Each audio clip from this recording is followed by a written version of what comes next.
नमस्कार। कोशिशें जारी रख कुछ कर गुजरने की, जो है आज है थमा थमा सा, कल चल निकलेगा।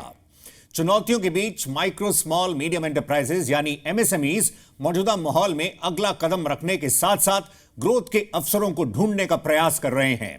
एसएमई एक्सप्रेस ग्रोथ का फंडा में हमने फाइनेंसिंग पर खास सेशन के बाद ग्रोथ के विभिन्न पहलुओं पर एमएसएमई इंडस्ट्री की लीडिंग बॉडीज के साथ मंथन किया।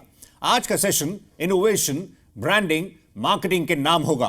हमें ज्वाइन कर रहे हैं Prahlad Kakkar, ad guru, founder Genesis Film, और साथ ही चेयरमैन है India SME forum. Thank you very much for joining us sir.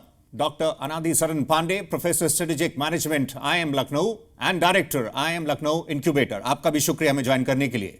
साथ ही हमारे साथ मौजूद हैं Anisha Motwani, managing partner Storm the नॉम वेंचर्स। आप सभी का शुक्रिया हमारे को ज्वाइन करने के लिए इस खास कार्यक्रम में। प्रहलाद साहब, पहले हम आप ही के पास आना चाहेंगे। जिस तरह से प्रहलाद साहब हमने देखा है, स्मॉल बिजनेसेस के सामने कई तरह के चैलेंजेस रहे हैं, दौर काफी मुश्किल रहा है, लेकिन आगे बढ़ते समय अब ग्रोथ के लिए उन्हें कई फ्रंट्स पर, कई मोर्चों पर काम करना पड़ेगा। उसमें से एक क्रूशियल एस्पेक्ट है ब्रांडिंग, जिस पर वो उतना ध्यान नहीं देते हैं जितना देना चाहिए। इस मौजूदा एनवायरनमेंट में आप उन्हें क्या सलाह देना चाहेंगे, क्या कहना चाहेंगे इस फ्रंट पर? देखिए, ब्रांडिंग जो है वो वैल्यूएशन क्रिएट करता है, और जो एसएमई हैं वो आज डायरेक्ट B2B मार्केटिंग करते हैं और have been doing all this time. अब बहुत कम B2C मार्केटिंग करते हैं, तो वो सोचते हैं कि ब्रांड का की बिल्डिंग की जरूरत नहीं है, और उनको also they think that brand बनाने में बहुत पैसा खर्चा होता है, क्योंकि you have to go on television, you have to go on media, you have to buy your name, और बहुत खरीदी करनी पड़ती है। And this is absolutely wrong. आजकल जब सोशल मीडिया इतना बढ़ गया है, that you can create a brand very easily being on social media, website अच्छा बनाने का, how to design that website, how to make your brand not only B2B but also to not only the Indian market but पूरी दुनिया में आप अपना brand बना सकते हो quite easily today। जिस तरह से कोविड में हमने ये भी देखा कि डिजिटल अडॉप्शन जो है वो एसएमईज की तरफ से वो इस तरफ आगे आ रहे हैं, जो हेजिटेशन पहले रहा करता था उसके बाद हम इसमें हम देख रहे हैं ग्रोथ भी हो रही है। तो डिजिटल मार्केटिंग पर आपने कुछ गैदर किया हो? बट लॉट ऑफ पीपल, अब हम 3 साल से उनको बोल रहे हैं कि ब्रांड बनाइए, डिजिटल मीडिया पे ब्रांड बनाइए, पहले आप अपना वेबसाइट क्रिएट करिए। शुरुआत होती है वेबसाइट से। So the first step for any company is to tell the story, क्योंकि द एंगेजमेंट इज विद कहानी बतानी। अगर आपकी कहानी is boring, तो people will find your website also boring। अगर आपकी कहानी और आपका प्रोग्रेस और आपकी शुरुआत इंटरेस्टिंग है, आप कहाँ से आए, क्या करते हैं, क्यों करते हैं, और आपकी फिलॉसफी आपकी वेबसाइट में शामिल हो, तो then it becomes very engaging। Even people who are not interested in your particular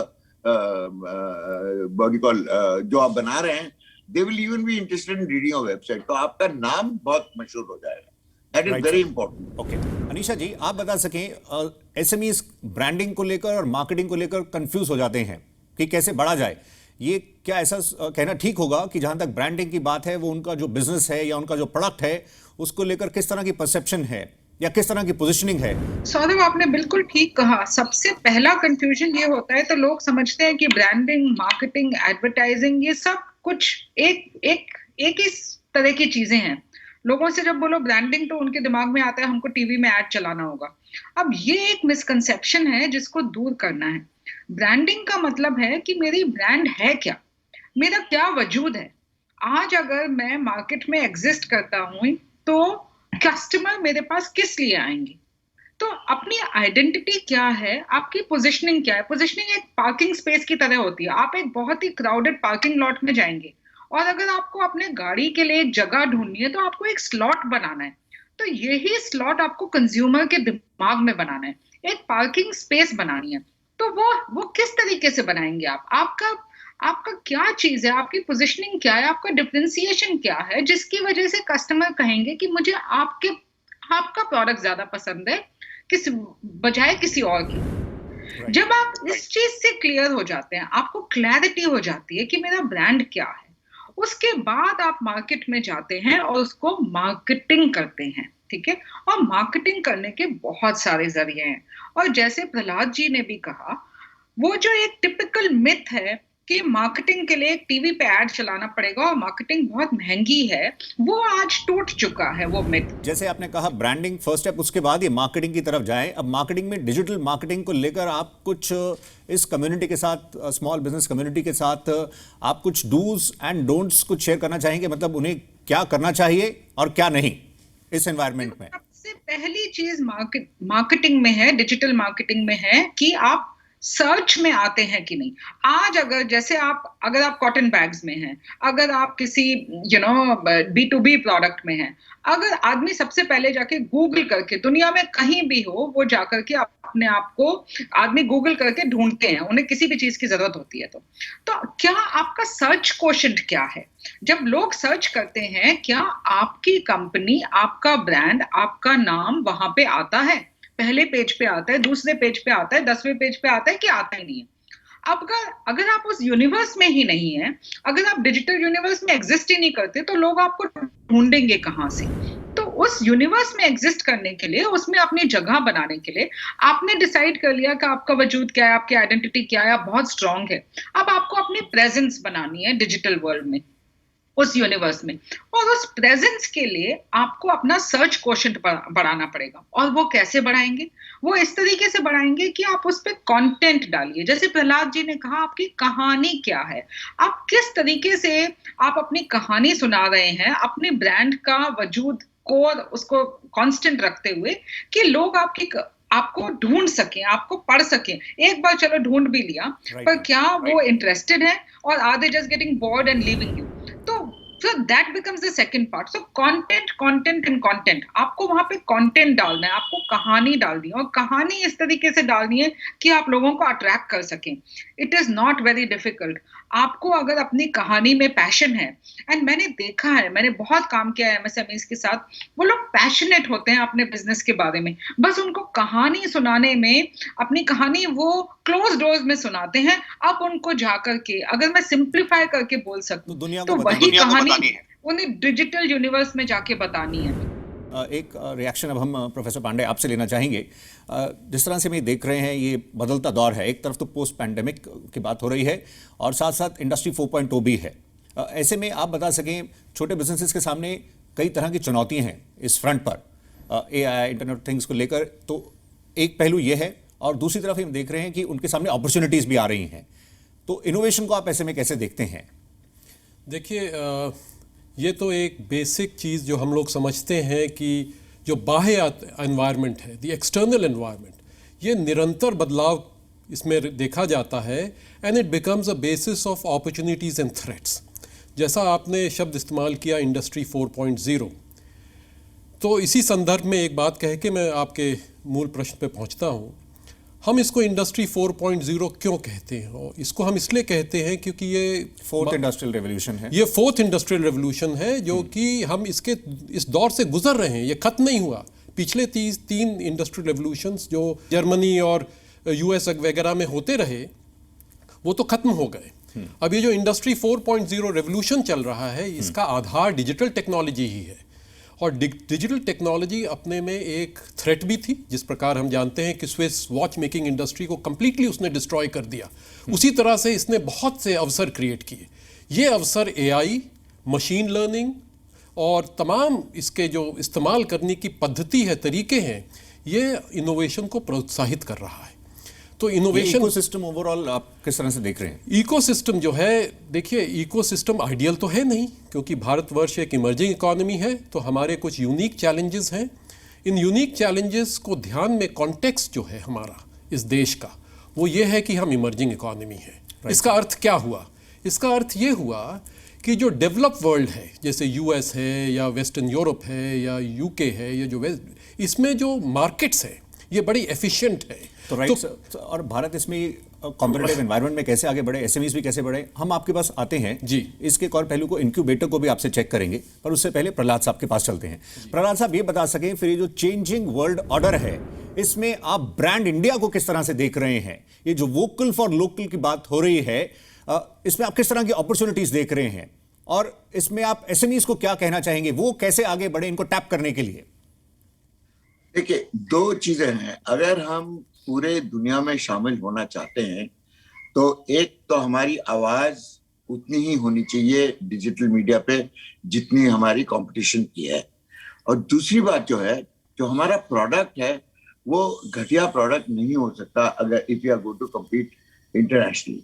अगर घटिया प्रोडक्ट हम देश में बना सकते हैं और बेच सकते हैं सस्ते में, जैसे चाइना करती है बहुत दफे, तो over a period of time reputation जो है आपका ऐसा है कि सस्ता और किफायती नहीं है।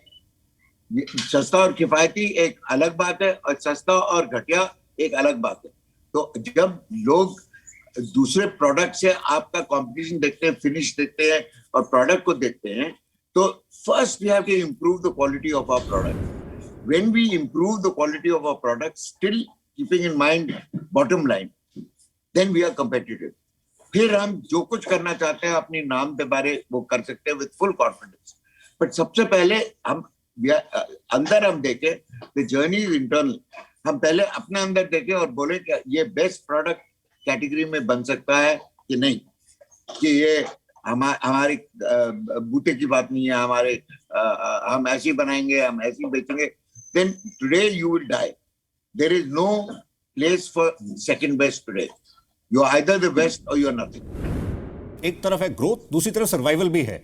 ऐसे में खुद को भी बदलना जरूरी है छोटे कारोबारियों को आगे बढ़ने के लिए। कई और पहलुओं को आगे बढ़ाएंगे। आप देख रहे हैं एसएमई एक्सप्रेस, ग्रोथ का फंडा।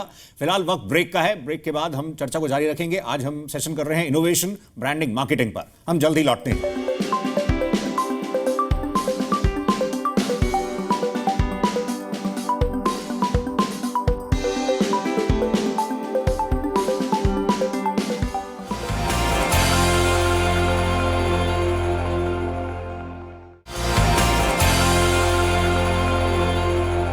Welcome back. आप देख रहे हैं एसएमई एक्सप्रेस, ग्रोथ का फंडा। आज का सेशन है इनोवेशन, ब्रांडिंग, मार्केटिंग पर। आइए बातचीत आगे बढ़ाते हैं। अनीशा जी, ये बता सकें तो फिर जहां तक एडवर्टाइजिंग की बात है, आप स्मॉल बिजनेसेस को क्या कहेंगे? बिजनेस के किस स्टेज पर, किस चरण पर उन्हें इस तरफ सोचना चाहिए और बढ़ना चाहिए? देखिए, एडवर्टाइजिंग पे पैसा लगाना वर्सेस ऑर्गेनिक एडवर्टाइजिंग करना are two different things. Organic advertising तो आपको जिस दिन से आप लॉन्च होते हैं उसी दिन से आपको शुरू कर देना चाहिए। आपने अपना क्या नाम रखा, उसके पीछे क्या कहानी है, आपका क्या बिजनेस है, आपका प्रोडक्ट में क्या स्ट्रेंथ है, वो आपको पहले दिन से ही बिजनेस के साथ साथ शुरू कर देनी चाहिए। अब रही बात एडवर्टाइजिंग, पेड एडवर्टाइजिंग की, जिसमें आप पैसे लगाते हैं, ठीक है, और कुछ भी बोलिए, डिजिटल मार्केटिंग में भी पैसा लगने लगा है। ऑर्गेनिक आपको एक हद तक ही ले जा सकता है। तो जब आप पेड एडवर्टाइजिंग में जाते हैं तो एक चीज हमें ध्यान रखनी है कि हम कस्टमर नहीं खरीद सकते पेड एडवर्टाइजिंग के जरिए। तो आजकल बहुत सारे स्टार्टअप्स में क्या हो रहा है कि उनको फंडिंग मिल जाती है और जैसे ही उनको पैसा मिलता है वो पैसा एडवर्टाइजमेंट में फेंकने लगते हैं कस्टमर और ट्रैफिक अपनी तरफ लाने के लिए। तो जैसे ही आप पैसा खर्चते हैं to get traffic to your website, तो आप क्या कर रहे हैं कि जैसे ही वो पैसा आपने खर्चना बंद किया, आपके पास वो ट्रैफिक आना बंद हो गया। इसीलिए आपको जब पैसा तब लगाना है जब आप पुल क्रिएट कर सके, कि आप अपने ब्रांड में एक वैल्यू क्रिएट कर रहे हैं। आप कस्टमर को खरीद नहीं रहे, आप कस्टमर को वैल्यू दे रहे हैं, और वो वैल्यू आपको शोकेस करने के लिए आपको एडवर्टाइजिंग करने की जरूरत है। तो never spend advertising dollars to buy customers, always spend advertising dollars to create value for customers and create pull for your brand. Prahlad साहब, तो ये बता सकें, जैसे जो एसएमईज हैं वो जनरली मार्केटिंग को कई बार एक एक्सपेंडिचर के तौर पर देखते हैं। अगर वो इसको एक इन्वेस्टमेंट की तरह देखें और थोड़ा एक विजन लेकर चलें, तो क्या ये अप्रोच ठीक रहेगी? बिल्कुल, क्योंकि ये इन्वेस्टमेंट ही है। जैसे आप मशीनरी पे इन्वेस्ट करते हैं, जैसे आप अपने लेबर पे इन्वेस्ट करते हैं, जैसे आप अपने रॉ मटेरियल पे इन्वेस्ट करते हैं, तो अपना ब्रांड बनाना और ब्रांड पेश करना इन्वेस्टमेंट ही है। And it is as important as setting up the plan.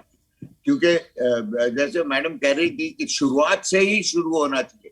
पहले आपका नाम selection, the name that you select in itself has to have a kahani, उसमें भी कंटेंट होना चाहिए।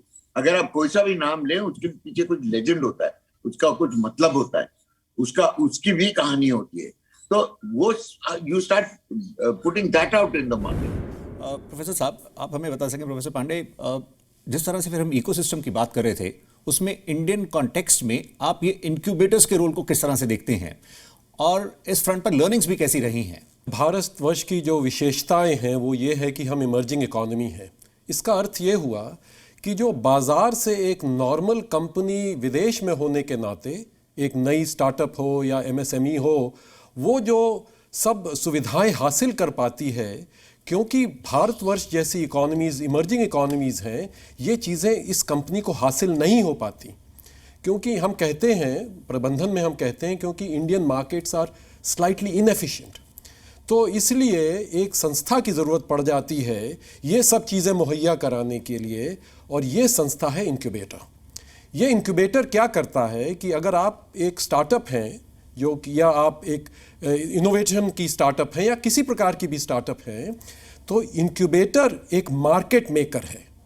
ये वो सब इकोसिस्टम आपके दरवाजे तक ला देता है जिसमें आप कंपेटिटिव हो सकें और सब रिसोर्सेज को एक्सेस कर सकें। जैसे कि सबसे बड़ी रिसोर्स है कैपिटल। राइट सर, हम आपके पास लौटते हैं। प्रहलाद जी, ये बता सकें, हमने ये भी देखा कि स्मॉल बिजनेसेस जो हैं वो कई बार मार्केटिंग पर तब फोकस करने का सोचते हैं उनका बिजनेस थोड़ा धीमा हो रहा हो, कुछ स्लो हो रहा हो। इसको आप कैसे देखेंगे? एवरीबॉडी नोज दिस, ये तो बचपन से आपको मालूम है कि जैसे कंपनी आपकी जैसे पैदा होती है वो बचपना होता है, तो पहले वो चलना सीखते हैं, फिर दौड़ना सीखते हैं, फिर उड़ना सीखते हैं, पर वो जारू रहती है।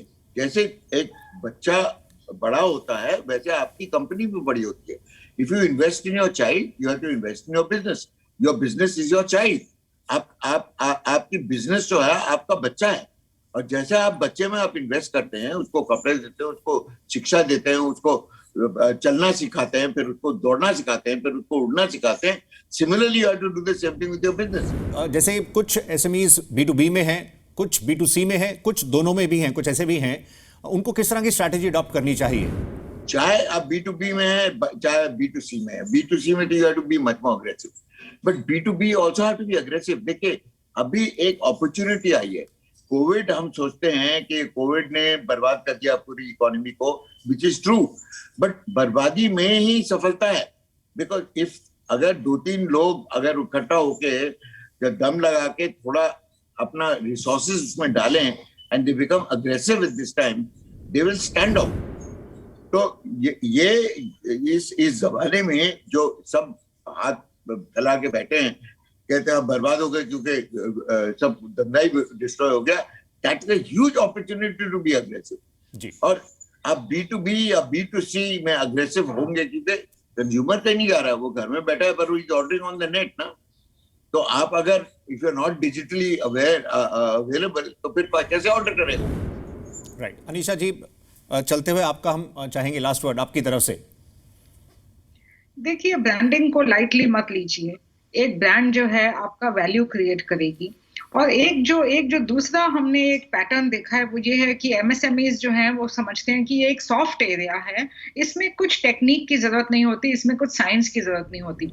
आई थिंक एक्सपर्ट्स को ट्रस्ट करना और उनकी एडवाइस लेना कि ब्रांड कैसे बनाया जाता है, मार्केटिंग कैसे हो सकती है। आज मार्केटिंग 5 लाख रुपए से लेके 500 करोड़ तक की मार्केटिंग जाती है। तो जब तक आप एक्सपर्ट्स को एंगेज नहीं करेंगे, आप उनमें ट्रस्ट नहीं करेंगे, you will not be able to build a good brand and unlock the value of marketing. क्योंकि ये हमारा जो एक्सपीरियंस रहा है, क्योंकि MSMEs are self made people, उन्होंने खुद अपने हाथों से अपना बिजनेस बनाया है। टैक्टिकली ब्रांड नहीं बन सकता, ब्रांड को स्ट्रेटेजिकली बनाना होता है, और वो अंडरस्टैंडिंग लेके आना एमएसएमईज में कि ये एक वैल्यू क्रिएशन असेट है। इससे आपका प्राइसिंग इंप्रूव हो सकता है, इससे आपका मार्केट परसेप्शन इंप्रूव हो सकता है, और इसमें आपको इन्वेस्ट करना और आपको एक्सपर्ट्स को ट्रस्ट करना जो आपको गाइड कर सकें इस वैल्यू को अनलॉक करने में, वो बहुत जरूरी है। ओके। प्रहलाद जी, चलते हुए आप ये बता सकें, जो आज बड़े कॉर्पोरेट्स हैं वो एक समय एसएमईज ही थे, तो आपने जैसे दोनों के साथ काम किया है और अब आप एसएमईज के साथ काफी क्लोजली कर रहे हैं, क्या ऐसी चीजें हैं जो एसएमईज सीख सकते हैं बड़े कॉर्पोरेट से आगे बढ़ने के लिए? सुनिए, जब बड़े कॉर्पोरेट शुरू हुए थे तो टेक्नोलॉजी इतनी शामिल नहीं थी। आज the SMEs actually have a great much more advantage than the big corporates had. when they started. क्योंकि आज पूरी मार्केटिंग जो है डिजिटली हो सकती है, अपना कंटेंट डिजिटली हो सकता है, आपका कैंपेन और स्ट्रेटजी डिजिटली हो सकती है. And if people do not realise that a professional can help them strategise, क्योंकि ये जो कह रही हैं मैडम कि ये प्रोफेशनल आपको मदद कर सकते हैं for a fee, and that fee is nothing compare to the benefit and the value that you get from building a brand. अपनी कहानी बतानी और अपनी कहानी पेश करनी is an art. It is not everybody's cup of tea.